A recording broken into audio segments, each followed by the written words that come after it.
Hi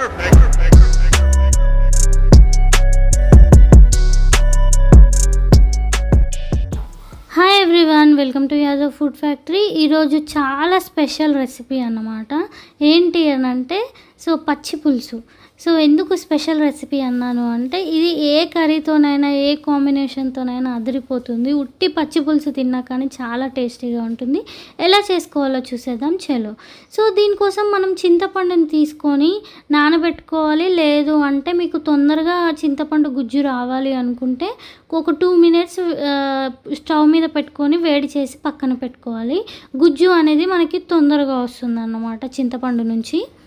చింతపండు గుజ్జు తీసి పక్కన పెట్టుకున్న తర్వాత ఇందులో మనం ముందుగా కట్ చేసుకున్న ఆనియన్స్, ఉల్లిపాయలు, అలాగే కట్ చేసుకున్న పచ్చిమిరపకాయలు ఇలా చేతితో నలిపి వేసుకోవాలి. ఇది పచ్చి పులుసు, చింతపులుసు అంటే ఇదే స్పెషాలిటీ అన్నమాట. వీటిని మనం ఆయిల్లో కుక్ చేయము అన్నమాట, డైరెక్ట్గా వేసుకుంటాము. మంచి టేస్ట్ వస్తుంది. చూస్తున్నారు కదా, కట్ చేసుకున్న ఉల్లిపాయలు అలాగే పచ్చిమిరపకాయలు వేసిన తర్వాత అల్లం వెల్లుల్లి పేస్ట్ కూడా పచ్చిదే వేయాలండి డైరెక్ట్ ఇందులోనే. దాంతోనే మనకి చింతపులుసు, పచ్చి పులుసు అనేది చాలా మంచి టేస్ట్ వస్తుంది. దీనికి మనకి చింతపులుసుకి కొద్దిగా ఉప్పు ఎక్కువ పడుతుంది నార్మల్ దానికన్నా. ఉప్పు చెక్ చేసుకొని వేసుకోండి. కారం నార్మల్గా వేస్తున్నాను ఎందుకంటే ఆల్రెడీ పచ్చిమిరపకాయలు వేసాను కాబట్టి. కావాలి అనుకుంటే మీరు ధనియాల పొడి కూడా వేసుకోండి, ఇంకొద్దిగా టేస్ట్ అనేది పెరుగుతుంది. లేదు అనుకుంటే ఆప్షనల్, కాకపోతే ఉంటే మంచి టేస్ట్ వస్తుంది. ఇవన్నీ వేసుకున్నాం కదా, ఉప్పు కారం చెక్ చేసుకున్న తర్వాత మనకి దీనికి ఉప్పు సరిపోయిందా కారం సరిపోయిందా చూసుకొని కొద్దిగా వాటర్ కూడా యాడ్ చేసుకోవాలి. మరీ చిక్కగా కూడా ఉండొద్దు చింతపులుసు అనేది. తాలింపు కోసం కొద్దిగా ఆయిల్ వేసుకొని ఈ ఆయిల్ అనేది వేడెక్కాలన్నమాట. ఆయిల్ వేడెక్కిన తర్వాత ఇందులో తాలింపు గింజలు అనేది వేసుకోవాలి. తాలింపు గింజలు వేసుకొని ఇవి బాగా ఫ్రై అయిన తర్వాత ఇందులో మనము కావాలి అనుకుంటే మళ్ళీ ఉల్లిపాయ వేసుకోవచ్చు, ఆనియన్, లేదు అంటే మీ ఇష్టం. ఎండుమిరపకాయలు వేస్తున్నాను. మనకి ఇవన్నీ వేస్తేనే మనకి మంచి టేస్ట్ అనేది వస్తుంది పచ్చి పులుసుకి. ఎండుమిరపకాయలు ఇవన్నీ ఉంటేనే. ఎండుమిరపకాయలు అనేది ఫ్రై చేస్తున్నాను. ఇవి బాగా కొంచెం బ్లాకే అవ్వాలండి, మాడినట్టు అవుతేనే బాగుంటుంది మనకి చింతపులుసుకి.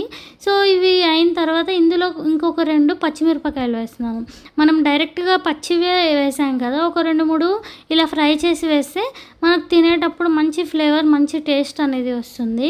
అయితే ఈ చింతపులుసు ప్రతి దానికి, చికెన్ ఫ్రైకి కానీ ఏదైనా ఫ్రై, ఆలు ఫ్రైకి కానీ అన్ని ఫ్రైస్కి కాంబినేషన్ చాలా బాగుంటుంది.